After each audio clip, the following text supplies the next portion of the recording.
नमस्कार, मैं हूं कृतिका और पेश है आज की प्रमुख हलचल। नई 2 मार्च से सीधी शहर के थोक फल सब्जी विक्रेताओं ने नई थोक फल सब्जी मंडी की समस्याओं को लेकर अपनी अनिश्चितकालीन हड़ताल शुरू कर दी है। 3 मार्च को भी सीधी शहर में स्थित पालिका बाजार सब्जी मंडी में थोक विक्रेताओं ने अपनी दुकानों में ताले लगाए रखे, वहीं फुटकर व्यापारियों ने दुकानें बंद रखी।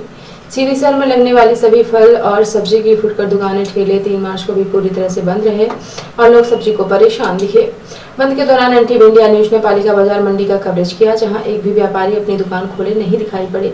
इस दौरान हड़ताली व्यापारियों ने कहा कि अभी तक कोई भी अधिकारी हमारी समस्या सुनने नहीं आया, लेकिन हम पीछे हटने वाले नहीं हैं। हम कल से गांधी चौक में आंदोलन प्रदर्शन करेंगे। इसके साथ ही हड़ताल में शामिल महिला सब्जी विक्रेताओं ने भी एनटीवी इंडिया न्यूज से अपनी तकलीफ बताई और कहा कि इस बार हम हार नहीं मानेंगे और अपना अधिकार लेकर रहेंगे। जब तक वह मंडी बनाकर नहीं दी जाएगी, तब तक हम अपने अधिकार के लिए लड़ते रहेंगे। सीधी शहर के थोक फल सब्जी विक्रेताओं की हड़ताल का आज ये दूसरा दिन है और सभी फल सब्जी विक्रेता कंधे से कंधा मिलाकर एकता का प्रदर्शन कर रहे हैं और पूरे सीधी शहर में कहीं भी सब्जी और फल नहीं मिल रहा है।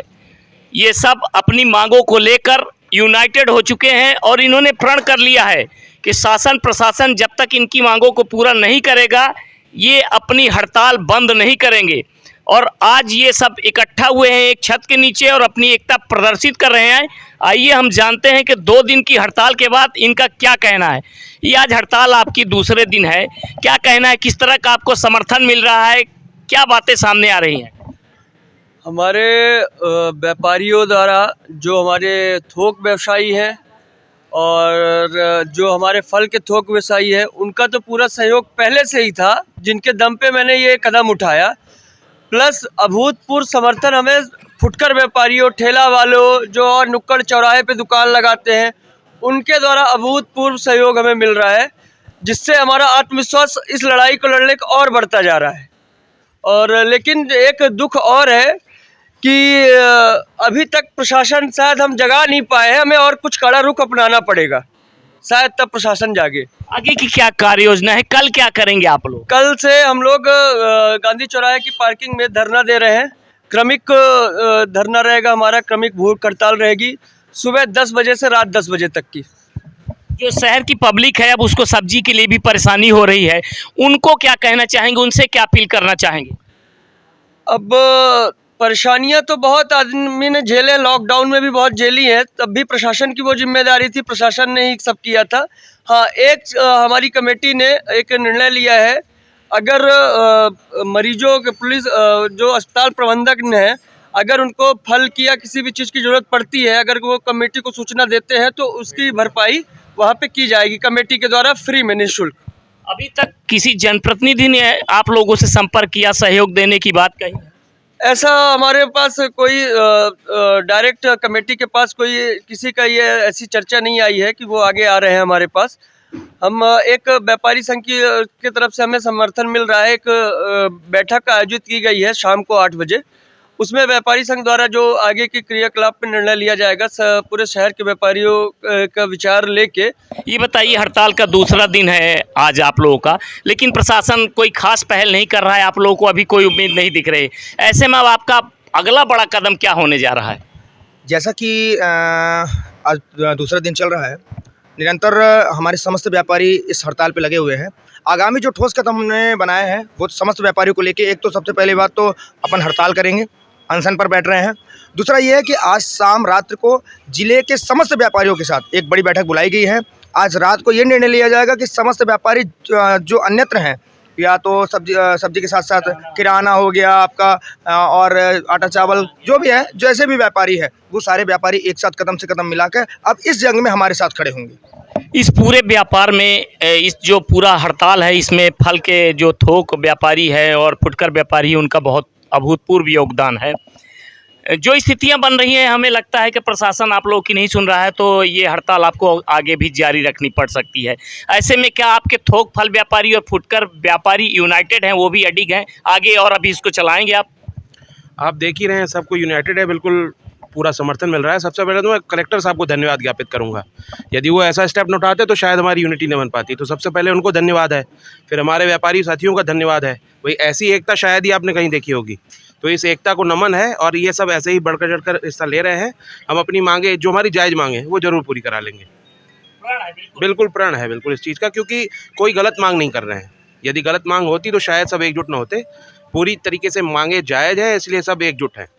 बहुत बातें होती हैं कि आज़ादी के 70 साल में कुछ नहीं हुआ। क्या लगता है आपको कि वाकई में सब्जी मंडी और भी अन्य व्यापार के लिए सीधी में कुछ हुआ या नहीं हुआ? अभी तक तो ऐसा कुछ नहीं हुआ, पर अब आगे होगा मुझे लग रहा है। लोग जग गए हैं, बहुत अच्छी तरीके से जग गए हैं, और नहीं जगेंगे तो उनको जगाया जाएगा भाई। ये आप लोग महिला सब्जी विक्रेता हैं, आप लोग अपने सब्जी का विक्रय कर अपना परिवार चलाती हैं। क्या वजह पड़ गई कि आप लोगों को भी इतना मजबूर होकर हड़ताल में आना पड़ गया? हड़ताल में इसलिए आना पड़ गया कि इतनी दूर मंडी कर दिया गया, तो हम लोग जितना कमाते नहीं उतना तो ऑटो को भाड़ा दे देते हैं। फिर वहाँ से लेके आए, सुबह 7 बजे जाएँ, 12 बजे, कितनी बजे लगाएं, कितने बजे घर जाएं, बच्चे के लिए टिफ़िन बनाएं। बहुत समस्या के हल हो गया है। या एक तो मंडी बना के दिए नहीं है, उनको जब देना ही था तो व्यवस्थित करके देते तो हम लोग शायद इस स्थिति में ना उतरते। ठीक, वहाँ भी जाते हैं तो इतना धूल मिट्टी मतलब रहता है कि क्या बताएं।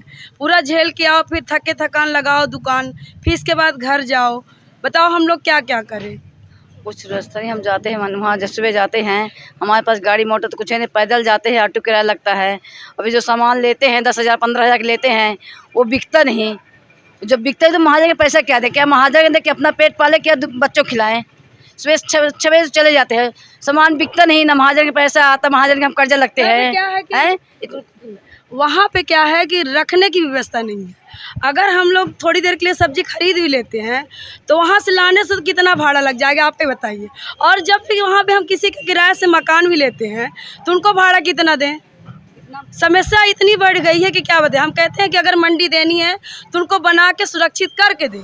सीधी शहर के थोक फल सब्जी विक्रेता अपने अधिकार की लड़ाई में आगे हैं और वह इस बार आर पार की लड़ाई लड़ना चाहते हैं, लेकिन इसका खामियाजा सीधी शहर की जनता भुगत रही है और उसे फल और सब्जी के लिए दर दर भटकना पड़ रहा है। लेकिन सब्जी फल विक्रेता की एकता की वजह से उन्हें भटकने के बावजूद फल और सब्जी की भारी दिक्कतें हो रही हैं। जिला प्रशासन को चाहिए कि जल्द हड़ताली फल सब्जी विक्रेताओं से चर्चा करके उनकी समस्याओं का निराकरण करने का प्रयास करे, जिससे जनता को राहत मिल सके। 3 मार्च को मुख्यमंत्री श्री शिवराज सिंह चौहान के आह्वान पर पूरे प्रदेश में अंकुर अभियान के अंतर्गत 1 से 5 मार्च तक बृहद पौधारोपण किया जा रहा है। सीधी जिले में भी शासकीय विभागों, स्वैच्छिक सामाजिक संगठनों एवं आम जन के सहयोग से पौधारोपण महाअभियान जारी है। जिले के युवाओं की इस अभियान में सहभागिता बढ़ाने के उद्देश्य से प्रधान जिला न्यायाधीश अमिताभ मिश्र, कलेक्टर मुजीबुर रहमान खान तथा वरिष्ठ पुलिस अधीक्षक मुकेश कुमार श्रीवास्तव द्वारा संजय गांधी स्मृति महाविद्यालय तथा कन्या महाविद्यालय में छात्र छात्राओं के साथ पौधारोपण किया गया। उन्होंने इस अवसर पर पर्यावरण के संरक्षण एवं संवर्धन का संदेश देते हुए युवा पीढ़ी से इस अभियान में बढ़ चढ़कर हिस्सेदारी करने की अपील की। उन्होंने कहा कि पर्यावरण का संरक्षण एवं संवर्धन हम सभी की सामाजिक जिम्मेदारी है और किसी भी अभियान की सफलता नागरिकों, विशेषकर युवाओं की सहभागिता पर ही निर्भर करती है। यदि हम सभी अपने आसपास पौधे लगाएं और उनकी सुरक्षा करें, तभी यह अभियान सफल होगा। उन्होंने कहा कि पेड़ पौधों के बिना जीवन की कल्पना किया जाना भी संभव नहीं है। वृक्ष हमें प्राणवायु, ऑक्सीजन के साथ कई बहुमूल्य उपहार देते हैं। हम प्रकृति से बहुत कुछ लेते हैं, लेकिन हमें अब उसके संवर्धन के लिए भी प्रयास करने चाहिए। इस अवसर पर कलेक्टर ने कहा कि अभियान अंतर्गत किए जा रहे पौधारोपण को बायोदूत ऐप पर भी अपलोड करें, इस पौधे की सुरक्षा करें और 30 दिवस बाद पुनः उसकी फोटो अपलोड करें।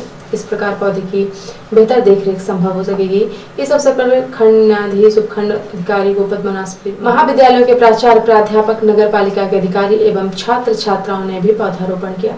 इसके पूर्व अंकुर अभियान अंतर्गत कलेक्टर श्री मुजीबुर रहमान खान द्वारा SRT कॉलेज में पौधारोपण किया गया। इस अवसर पर श्री भोला गुप्ता, मुख्य नगर पालिका अधिकारी सुश्री कमला कौल, जन अभियान परिषद के जिला समन्वयक श्री शिवदत्त तुरमलिया सहित कॉलेज प्रबंधन एवं छात्र छात्राओं द्वारा पौधारोपण किया गया। कलेक्टर ने कहा कि पौधों को लगाने के साथ साथ इनकी सुरक्षा भी महत्वपूर्ण है। यदि हम अपने लगाए पौधों को बचाने में सफल रहते हैं, तभी यह अभियान सच्चे अर्थों में सफल होगा। प्रधान जिला न्यायाधीश एवं मध्य जिला विधिक सेवा प्राधिकरण अमिताभ मिश्र के मार्गदर्शन में 12 मार्च 2022 दिन शनिवार को नेशनल लोक अदालत का आयोजन किया जा रहा है। नेशनल लोक अदालत में आपसी राजीनामा से प्रकरणों का निराकरण सर्वोत्तम तरीका है, जिससे समय एवं धन की क्षति रुकती है और मानसिक शांति भी प्राप्त होती है। नेशनल लोक अदालत में न्यायालय में लंबित सभी प्रकार के राजीनामा योग्य प्रकरणों एवं प्रीलिटिगेशन प्रकरणों का निराकरण किया जाएगा। लोक अदालत के माध्यम से राजीनामा योग्य आपराधिक प्रकरणों, सिविल प्रकरणों, चेक बाउंस प्रकरणों, वैवाहिक एवं पारिवारिक प्रकरणों, विद्युत अधिनियम के प्रकरणों एवं धन वसूली प्रकरणों आदि का निराकरण पक्षकारों की आपसी सहमति से किया जाएगा। सचिव जिला विधिक सेवा प्राधिकरण सीधी ने अपील की है कि दिनांक 12 मार्च 2022 को न्यायालय में उपस्थित होकर अपने राजीनामा योग्य प्रकरणों का निराकरण कराएं, नेशनल लोक अदालत योजना का लाभ प्राप्त करें तथा विवाद विहीन समाज की संकल्पना में न्यायिक प्रक्रिया में सहयोग प्रदान करें। नवागत वरिष्ठ पुलिस अधीक्षक मुकेश कुमार श्रीवास्तव के निर्देशन, अतिरिक्त पुलिस अधीक्षक अंजिता पाटले के कुशल मार्गदर्शन व थाना प्रभारी कोतवाली निरीक्षक हितेंद्र शर्मा के कुशल नेतृत्व में कोतवाली पुलिस ने अवैध रूप से रेत परिवहन करने पर टाटा 407 वाहन जब्त कर मामला पंजीबद्ध करते हुए विवेचना में लिया है। बताया गया कि थाना प्रभारी कोतवाली को मुखिया द्वारा सूचना प्राप्त हुई थी कि एक टाटा 407 वाहन में एक व्यक्ति अवैध रूप से रेत का परिवहन कर रहा है। सूचना प्राप्त होते ही थाना प्रभारी कोतवाली ने टीम गठित कर सूचना की तस्दीक एवं कार्यवाही हेतु रवाना किया गया। कोतवाली पुलिस की टीम ने मुखिया द्वारा बताए गए स्थान पर पहुंचकर देखा तो एक टाटा 407 वाहन बालू लोड किए हुए आता दिखा, जिसे रुकवाने पर चालक वाहन रोक कर मौके से फरार हो गया। वाहन पर रेत संबंधी कोई दस्तावेज न होने पर वाहन को थाना लाया गया एवं वैधानिक कार्यवाही के उपरांत मामला विवेचना में लिया गया है। उक्त समस्त कार्यवाही में थाना प्रभारी कोतवाली हितेंद्र शर्मा, उप निरीक्षक धर्मेंद्र सिंह राजपूत, उप निरीक्षक तरुण बेड़िया, प्रधान आरक्षक तिलक राज सिंह, अशोक बहरौलिया, आरक्षक सुनील बागरी का महत्वपूर्ण योगदान रहा है। सीधी जिले में समाज सेवा के क्षेत्र में काम करने वाली संस्था सभ्यसाची सेंटर सीधी द्वारा जिले में संचालित महाविद्यालय छात्र छात्राओं की युगल बैडमिंटन प्रतियोगिता का आयोजन 2 से 5 मार्च 2022 तक सीधी शहर में स्थित कुंवर अर्जुन सिंह सामुदायिक भवन सीधी में किया जा रहा है। 2 मार्च को प्रतियोगिता का शुभारंभ जिला कांग्रेस कमेटी के अध्यक्ष और रुद्रप्रताप सिंह बाबा, जिला कांग्रेस कमेटी के वरिष्ठ उपाध्यक्ष राजेंद्र सिंह भदौरिया के मुख्य आतिथ्य में किया गया। प्रतियोगिता का शुभारंभ अतिथियों ने मध्य प्रदेश के पूर्व मुख्यमंत्री, पूर्व केंद्रीय मंत्री स्वर्गीय कुंवर अर्जुन सिंह की प्रतिमा के समक्ष दीप जलाकर की। दीप प्रज्वलन के बाद अतिथियों ने प्रतियोगिता में शामिल खिलाड़ियों से परिचय प्राप्त करके उनका हौसला बढ़ाया। टूर्नामेंट को लेकर खिलाड़ियों में काफी उत्साह दिखाई दिया। टूर्नामेंट का फाइनल मैच 5 मार्च को खेला जाएगा।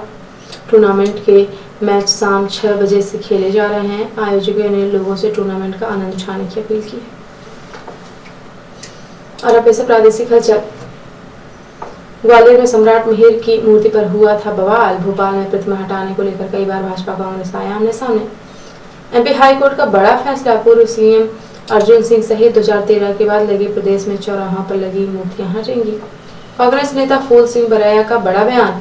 बोले, बीजेपी विधानसभा में 50 सीटों से ज्यादा जीती तो अपने हाथ से अपना मुंह काला कर लूंगा। भोपाल में स्कूल वैन पेड़ से टकराई, 20 बच्चे घायल हुए। और अब ऐसा राष्ट्रीय हलचल।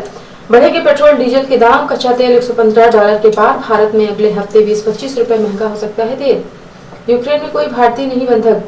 रूसी सेना ने यूक्रेन पर लगाया भारतीयों को बंधक बनाने का आरोप। भारत ने किया इनकार। रूस की बमबारी के बीच यूक्रेन में अंडरग्राउंड शेल्टर बने अस्पताल।